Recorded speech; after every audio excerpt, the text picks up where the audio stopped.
Ito ang nag-iisang bagay, nagpadakila sa Russia, sagana at nagsilbing gulugod ng ekonomiya ng bansa. Ang bagay na ito ang nagbigay kay Putin ng isang bagay na maaari niyang kapitan habang ang kanyang espesyal na operasyong militar ay nauwi sa isang digmaan na tumagal ng maraming taon. Pero inagaw ito ng Ukraine. At hindi na lang ang digmaan ang lumala ngayon. Nagkagulo sa Russia habang nag-aagawan ng mga tao para sa gasolina sa bansang sagana.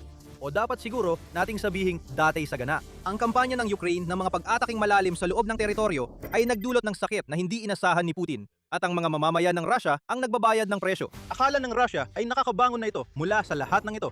Pagsapit ng katapusan ng Hulyo, ilang mga refinery ang muling nag-operate, dahilan para iulat ng IntelliNews na may mga palatandaan na matatapos na ang 2 buwang krisis sa gasolina ng Russia. Inaalis na ang mga limitasyon sa mga gasolinahan at idineklara ni Deputy Prime Minister Alexander Novak na unti-unti nang nagiging normal ang sitwasyon. Nalampasan na ng Russia ang pinakamatinding bahagi ng ilang buwang kampanya laban sa mga oil refinery nito at nagsisimula ng gumanda ang kalagayan. Kung gaano nagkamali si Novak, nagsimula na ang ikalawang bugso ng kakulangan sa gasolina. Maaring ito na ang maging dahilan ng pagbabago para sa mga mamamayang Ruso. Ang mga gasolinahan na unti-unting bumabalik sa operasyon ay muling isinara. Sa ulat noong Agosto 20, ibinunyag ng Euronews na may gasolina na lamang sa 28% ng mga gasolinahan sa Rusya. Hindi lang natin pinag-uusapan ang isang rehiyon dito. Ang tinutukoy natin ay ang buong Rusya. Ang 28% na bilang na yan ay galing sa pambansang app sa pagsubaybay sa gasoli na Goodbenz. At ito ay kasunod ng isang linggo kung saan ang gasolina ay available sa 41% ng mga gasolinahan. Kaya hindi ito isang beses lang na pangyayari. Nakikita natin ang isang crisis, isang pattern na nauubusan ng gasolina ang mga gasolinahan. Ang tanging produkto na kanilang binibenta. At ang mismong bagay na kilalang ginagawa ng Rusya ng maramihan. Ang mga limitasyon sa gasolina na inalis noong huling bahagi ng Hulyo ay muling ipinatutupad para sa ikalawang bugso ng kakulangan sa gasolina. Sa Moscow at mga karating na reyon na itinuturing na pinakamahalagang bahagi ng Rusya kung saan dapat ay protektado ang mga tao mula sa epekto ng digmaan. Mas maganda kaysa sa ibang bahagi ng bansa. Ang mga gasolinahan na pagmamayari ng higanteng kumpanya ng langis na Gazprom Neft ay may limitasyon na 60 litro para sa gasolina sa mga regular na istasyon at 40 litro naman sa mga automated na gasolinahan. Ang Tatneft na isa pang malaking tagagawa ng gasolina ay may limitasyon na 60 litro para sa diesel at 50 litro naman para sa gasolina. Ang ibang mga regional na gasolinahan ay mas sumipit pa, nililimitahan ng mga driver sa 30 litro lamang. Sa mga mas malalayong lugar, mas matindi ang sitwasyon. Hindi kailanman inalis ang mga limitasyon sa mga lugar tulad ng Siberia at malayong silangan ng Russia. Sa Crimea, halos wala nang natitirang gasolina. Habang ipinagpapatuloy ng Ukraine ang isang mahusay na asimetrikong estratehiya na naghiwalay sa peninsula mula sa mainland Russia. Nakikita natin na pati ang kabisera at ang pinakamahalagang sagisag ng kapangyarihan ng Russia ay nahihirapan ding makakuha ng isang likas yaman na inaasahang sagana sa Russia. Nakakahiya ito para kay Putin. May mga ibang rehiyon na nagpatupad pa ng mas kakaibang mga hakbang. Sa parehong Lipetsk at Orenburg, ang mga lokal na autoridad ang nagdedesisyon kung sino ang maaaring maglagay ng gas sa tangke ng kanilang sasakyan gamit ang kakaibang sistema ng plaka. Isang araw, ang mga may plaka na may mga impares na numero lang ang pinapayagang pumila para sa gas. Sa susunod na araw, ang mga may plaka naman na may mga pares na numero. Nangyayari ito sa lugar na sinasabing sagana sa gasolina. Ngayon, 12 na ang mga reyon sa Rusya ang muling nahaharap sa problema ng kawalan ng gasolina at diesel sa mga gasolinahan. Lalong tumitindi ang mga pila. Nababaliw na rin ang mga taong napipilitang maghintay ng ilang oras sa pila. Iniulat ng Kiev Post na ayon sa mga saksi sa lugar, umaabot na raw ng hanggang 1 kilometro ang mga pila sa Moscow. Marami ang maghihintay nang walang mapapala dahil nagsasara na ang mga gasolinahan dahil sa kakulangan ng produkto. Ang iba naman ay nag-aalok lamang ng diesel at muling nagkukwento ang mga driver na napipilitan silang magpunta sa iba't ibang gasolinahan para lang madiskubre na wala ng natitirang produkto. Kapag sa wakas ay nakakita sila ng gasolinahan na may gasolina, ginugugol nila ang maraming oras sa paghihintay. Umaasang sa oras na makarating ang kanilang sasakyan sa mabagal na pila na abot kilometro ang haba, may matitira pa para sa kanila. Tumataas na ang tensyon. Ang mga bagay na dati pinipigilan lang ay tuluyan ng sumabog. Nagagalit ang mga Ruso na hindi makuha ang tanging bagay na inaasahan nilang maibigay ng kanilang bansa at naglalabas sila ng galit. Hindi pa kay Putin, kundi sa isa't isa. Nagkakagulo na habang humahaba ang mga pila. May mga lumalabas ng mga video ng mga ordinaryong tao na nadadala na sa subdulan ng kanilang pasensya, lumalabas ng kanilang mga sasakyan at nag-aaway sa iba pang mga taong napilitan ding mapunta sa ganitong sitwasyon dahil sa kakulangan ng kakayahan ng Kremlin at sa estratehiya ng Ukraine na pag-atake sa mga refinery. Bawat maliit na pagkakamali at bawat munting paglabag ay nagiging mitya na ngayon ng gulo habang sumisiklab ang karahasan sa labas ng mga sasakyang nakahinto at naghihintay ang mga driver ng kanilang pagkakataon sa gasolinahan. Walang simpatya ang Let's Arm Ukraine X account. Sa pagbabahagi ng isang video ng karahasan, sinabi ng channel na bumalik na sa mga kalsada ng Moscow ang tradisyonal na kabangisan ng mga Ruso dahil sa gasolina. Ipinapakita ng dashcam footage sa gabi ang mga lalaking nasa hustong gulang na nag-aaway sa gitna ng kalsada, naglalaban na parang mga hayop para sa huling patak ng gasolina. Ito ang katalinuhan ng estratehiya ng Ukraine sa pag-atake sa mga refinery. Hindi lang ito tungkol sa pag-agaw sa Kremlin ng pera na kailangan nila para ipagpatuloy ang pananakop sa Ukraine. Sa tuwing may refinery na tumitigil, lalong lumalala ang kakulangan sa gasolina at napipilitan ng Russia na harapin ang sarili nilang mamamayan. Ang mismong himaymay ng lipo ng Ruso ay unti-unti nang nagkakawatak-watak. Bumagsak ng husto ang pagra-refinerya ng Russia noong 2026 dahil lalo pang lumaki at naging agresibo ang mga pag-atake ng Ukraine sa mga refinery. Hindi na bago ang ideya ng pag-atake sa mga refinery. Noong 2025, ginamit ng Ukraine ang paraang ito ng epektibo na nagdulot din ng krisis sa gasolina noong taon na yon. Tumagal ang krisis na yon ng ilang buwan bago nagawang ayusin ng Russia ang sitwasyon, kahit pansamantala lang. Mas malala ang sitwasyon noong 2026.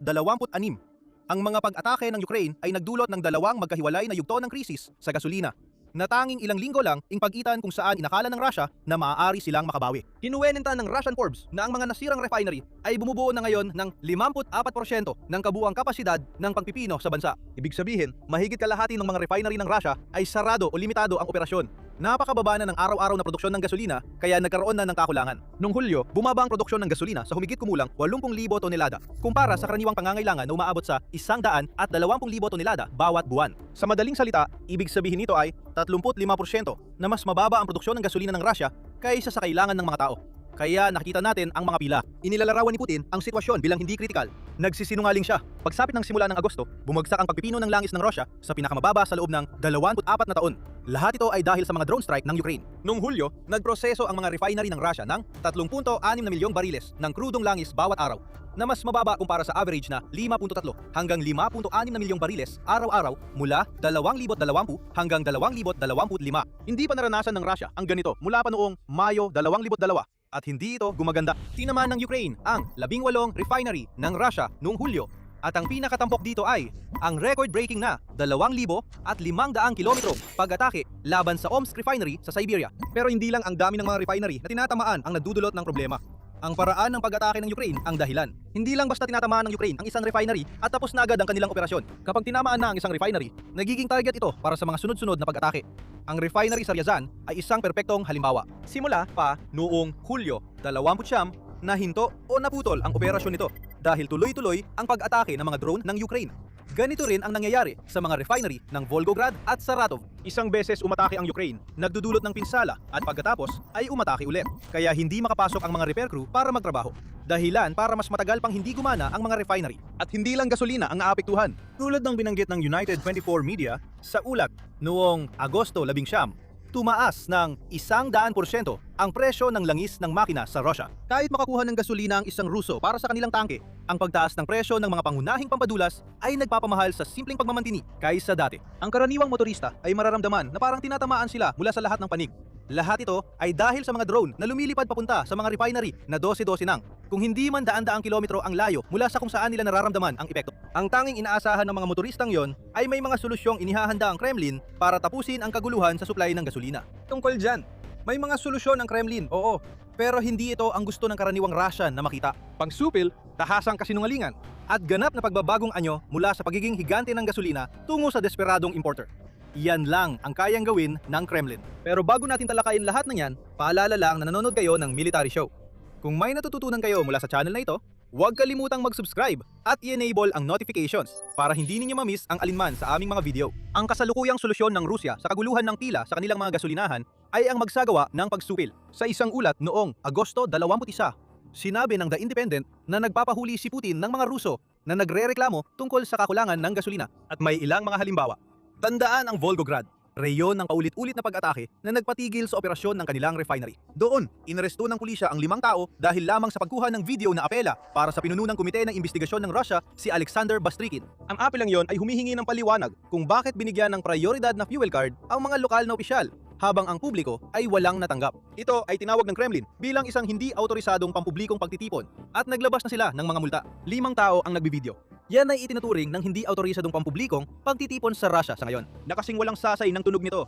Ayon sa The Independent, sa Perm, isang lokal na residente na nagngangalang Lev Samoilovsky ang pinatawan ng multang $120 dahil lamang sa pagbanggit ng protesta sa kanyang Telegram channel na may 44 lang na taga-subaybay.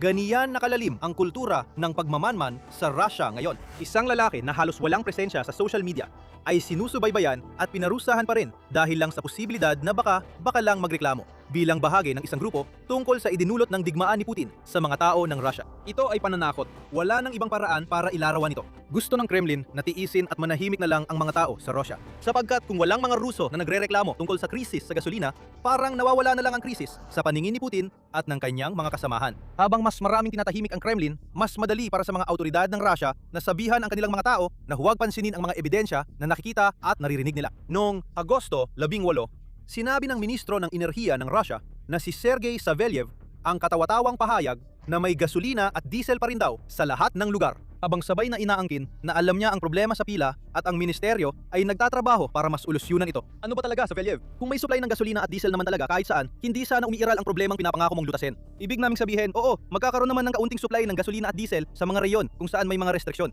Kaya tama naman si Savelyev sa technical na aspeto. Pero wala namang saysay yon para sa mga Ruso na nagsasayang ng oras sa pila. Naghihintay ng supply ng gasolina at diesel na baka wala na pagdating nila sa gasolinahan. Napakawalang pakialam na sagot sa isang seryosong problema. Wala talagang malasakit sa tao na siya namang inaasahan natin mula sa Kremlin sa panahong ito. Pero kung gusto mo talagang pag-usapan ang pagiging walang pakialam, nariyan si Putin. Gaya rin ni Savelyev, napakawalang pakialam ni Putin sa pagharap niya sa krisis sa supply ng gasolina at diesel sa Russia. Sinasabi pa niyang walang malalalang epekto ang mga ganitong pag-atake. Wala namang naging ganong malalalang epekto at wala ring maaaring mangyari. Pero syempre, nagdudulot ito ng pinsala sa atin. Malinaw yon. Naiintindihan namin, nakikita namin at alam namin. Isa na namang kasinungalingan. Malinaw na may seryosong epekto at yung huling bahagi ng pahayag na yun ay puro walang laman na salita. Maliban na lang kung ang problema ay yung mga tao na nagrereklamo tungkol sa gasolina sa isang grupo ng 5 na kung ganon, mabilis na aksyonan ng Kremlin. Pero mas malala pa, habang muling tinamaan ng kakulangan ng gasolina ang kanyang bansa, si Putin ay napakalayo sa problema hanggat maaari. Bumisita siya sa Kuril Islands, malapit sa Japan, habang sinusubukan niyang igiit ang autoridad ng Russia sa isang pinagtatalunang bahagi ng mga isla na yon. Pero ang mga epekto ng geopolitika nito ay hindi ang mahalagang kwento para sa mga Ruso na nahihirapan dahil sa krisis sa gasolina. Habang naglilibot siya sa mga isla, bumisita si Putin sa isang planta ng pagpoproseso ng isda kung saan siya ay tumikim ng caviar. Habang nakapila ang kanyang mga kababayan para sa pangunahing pangangailangan sa kanilang bansa, si Putin ay nagpakasasa sa mamahaling pagkain at nagbiro pa na sobrang nagustuhan niya ito kaya gusto niyang mag-uwi ng ilan pabalik sa Moscow. Iyan si Putin sa madaling salita, para siyang si Marie Antoinette na sinasabihan ang kanyang mga tao na kumain ng cake habang sila ay naghihira. At alam naman natin lahat kung ano ang nangyari sa kanya nang humarap siya sa gilotin ng Pransya. Sabihin na masama ang pagtrato ng Russia sa kanyang mga mamamayan ay kulang pa nga dahil sa pangalawang bugso ng kakulangan sa gasolina na sumalanta sa bansa. Pero sa likod ng mga paghihigpit at kasinungalingan, sinusubukan ng Russia na gumawa ng ilang praktikal na hakbang para lutasin ang kanilang krisis. Sinusubukan ang tamang salita dito dahil ang ginagawa ng Russia ay hindi pa rin nakalutas ng problema. Sa halip, bawat hakbang na ginagawa ng Kremlin ay nagpapakita ng desperasyon ng Russia. Ang pagprotekta sa lokal na supply ang naging unang at pinakamakatuwirang hakbang na ginawa ng Kremlin. May mga ipinapatupad na pagbabawal sa pag-export ng fuel na inilagay ng Kremlin noong Hulyo. Kung gusto mo ng hindi direktang pag-amin kung gaano kalala ang problema, dumating yon noong katapusan ng Hulyo nang ianunsyo ng Rusya na ang pagbabawal sa pag-export ng gasolina at diesel ay palalawigin hanggang Enero 2027. May say-say, yang pananatili ng gasolina sa Rusya pero hindi nito nalulutas ang problema. At hindi rin ang pagluluwag ng mga pamantayan sa kalidad ng gasoli na ipinatupad ng Rusya noong simula ng Agosto. Nilagdaan ni Punong Ministro Mikhail Mishustin ang isang kautusan na nagpapahintulot sa produksyon, pag-aangkat at pagbebenta ng mababang uri ng mga fuel na Euro 2, Euro 3 at Euro 4 sa Rusya hanggang Hulyo 1, 2027. Iniulat ng Moscow Times. Kaya maganda yan para sa mga mamamayang Ruso. Lumayo ang Kremlin sa mga ganitong uri ng gasolina at lumipat sa Euro 5 noong 2016. Dahil ang mga mababang uri ng gasolina ay nagdudulot ng mas maraming sulfur na napapalabas sa hangin. Mag-enjoy kayo ng matinding smog at polusyon habang pumipila kayo sa mga gasolinahan, mga Ruso. Wala sa mga paraang ito ang gumana para sa Rusya hanggang ngayon. At dito natin makikita ang tunay na palatandaan ng kahinaan na lumalabas. Dahil hindi nila malutas ang krisis sa gasolina gamit ang mga panloob na hakbang, napilitan ng Kremlin na magsimulang magmakaawa. Ang Rusya, na isa sa mga higante ng langis sa mundo, ay napilitan ng magmakaawa sa ibang mga bansa habang nagsimula itong mag-angkat ng gasolina na dati nitong ginagawa mismo sa bultu-bultong kargadang tanker. Ayon sa ulat ng Euronews, pumapasok na ang gasolina sa Rusya sa pamamagitan ng tren mula Belarus. Noong Hulyo lang, nagtala ng export record ang Belarus sa pagpapadala ng 212,000 tonelada ng gasolina at 162,000 tonelada ng diesel sa Rusya. Isa lang itong panandaliang solusyon. Ang pangunahing refinery ng Belarus na Novopolotsk ay magsasara sa Disyembre para sa nakatagdang maintenance. Kaya ibig sabihin, mawawalan na rin ng supply ng gasolina ang mga Ruso sa reyon ng Volga na siyang tumutulong sa kanila ngayon. Noong unang bahagi ng Hulyo, nakiusap din ang Rusya sa Kazakhstan humihingi ng 50,000 tonelada ng AI-72 na gasolina para maibsan ang kakulangan sa supply ng gasolina. Pero kapalit nun, malamang ay hihingi ang Kazakhstan ng aviation fuel bilang kapalit. Kaya napipilitan si Putin na kumuha kay Pedro para mabayaran si Pablo sa kasunduang ito. Ang iba pang gasolina ay nagmumula sa Morocco at India. Ang una ay unang beses na nag-export ng gasolina sa Russia, na nagpapakita kung hanggang saan na ang inaabot ng Kremlin para lutasin ang problema nito sa gasolina. Tungkol naman sa India, isa yung nakakaintrigang kwento sa sarili nito. Isa ang India sa pinakamalalaking mamimili ng krudong langis ng Russia. Maaari pa ring magbenta ang Russia ng krudong langis na siyang pangunahing sangkap para sa mga produktong pinunglangis tulad ng gasolina. Kaya ang nangyayari ay ibinibenta ng Russia ang krudong langis nito sa India, na pagkatapos ay pinoproseso ito bilang gasolina na ibinabalik at ibinibenta pabalik sa Russia. Hindi dapat ganoon ang takbo ng ugnayang ito. Ang kita mula sa krudo ay dapat buwisan at ipadala sa pondong panggiyera para sa digmaan sa Ukraine. Pero ngayon, ang kinita mula sa buwis ay bumabalik na sa India. Ibig sabihin, wala itong pakinabang para sa Russia. Dahil dito, napapasama ang kalagayan ng Russia. Magkakaroon ng kakulangan sa Setyembre dahil isasara ng Belarus ang isa sa dalawang pangunahing refinery nito. At hindi rin naman tumitigil ang Ukraine sa pag-atake sa mga refinery. Lalong humihigpit ang sitwasyon. Noong Agosto 21, nagsagawa na naman ang Ukraine ng panibagong pag-atake sa refinery ng Perm na mahigit 1,500 kilometro ang layo mula sa hangganan ng Ukraine. Kinabukasan agad, binisita naman ng mga drone ang refinery ng Novokuznetsk sa reyon ng Samara sa Russia, na nadulot ng sunog sa pasilidad na nagpoproseso ng 8.8 milyong tonelada ng krudong langis kada taon. Ang tanging pag-asa na lang ng Russia ngayon ay bumaba ang lokal na demand hanggang sa punto na ang wasak nitong industriya ng pagpipino ay halos makasabay na. Sa huli, kahit anong depensa ang inilagay ng Russia ay malinaw na hindi kayang pigilan ang mga drone ng Ukraine. May isa pang maliit na twist sa kwentong ito bago natin tapusin ang video. Kung pupunta tayo sa Timog Dagestan, may ibang uri ng problema na namumuo doon. Ang masamang panahon ay nagdulot ng pagkawala ng kuryente sa buong republika.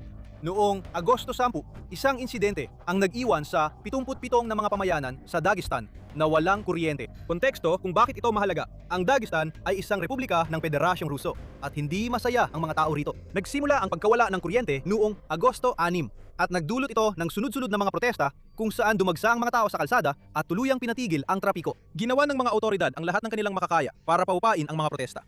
Nanawagan sila sa mga tao na huwag gumamit ng mga kagamitang malakas sa kuryente at sinabi ng mga otoridad na ang mga aberya ang dahilan ng problema. Pero mula Agosto 6 hanggang 13, nakapagtayo ang mga taga-Dagestan ng 3 barikada. Sa 2 sa 3 pagkakataon, mas mabilis na naibalik ang kuryente sa mga apektadong lugar kumpara kung walang naganap na protesta. Binanggit namin lahat ng ito dahil sa isang simpleng dahilan. Ang kamakailang nangyari sa Dagestan ay isang palatandaan na ang malalaking protesta sa isang reyon ng Rusya ay maaaring magdulot ng pagbabago. Ang Dagestan, tulad ng maraming reyon na apektado ng krisis sa gasolina ng Rusya ngayon, ay nasa laylayan ng Rusya. Malayo ito sa Moscow, kaya mababa ang prioridad nito pagdating sa pondo. Pero ang kapangyarihan ng taumbayan ang nagtulak ng pagbabago. Baka sa ibang mga rehiyon sa labas ng Moscow, may mga Ruso sa pila ng gasolinahan na makaririnig tungkol dito at magbibigay pansin at maaring maisip nila kung gumana ito sa Dagestan, baka gumana rin dito. Kung tutusin, ang tanging bagay na nagpadakila sa Russia ay inalis ng Ukraine. Ang tanging dahilan kung bakit ito nangyari ay dahil nagsimula si Putin ng isang digmaan na hindi niya kayang tapusin. Marahil hindi na magtatagal bago natin makita ang mga tao sa buong Russia na nagtitipon-tipon upang iparating sa Kremlin kung ano talaga ang kanilang saloobin tungkol sa nangyayari sa kanila. Hindi na ang kaguluhan sa mga pila sa gasolinahan ang dapat alalahanin ni Putin. Magiging pag-aaklas na laban sa Kremlin. At habang ang lahat ng kakulangan na ito ay bumabalot sa Russia, hindi rin gumaganda ang kalagayan ng Kremlin sa larangan ng digmaan. Nakabutas ang Ukraine sa mga depensa sa timog, nabawi ang 12 ng mga pamayanan, napalaya ang mga teritoryo at nagdulot ng malaking kaswalti habang sumusulong. Maaari mong malaman ang lahat ng yan kung papanoodin mo ang aming video. Pero bago ka umalis, nag-e-enjoy ka ba sa aming pag-uulat? Mag-subscribe at ibahagi ang iyong mga saloobin sa ibaba. At kung nais mong suportahan ang mga totoong tao sa likod ng channel, maaari kang maging miyembro para sa eksklusibong nilalaman. At maraming salamat sa panunood.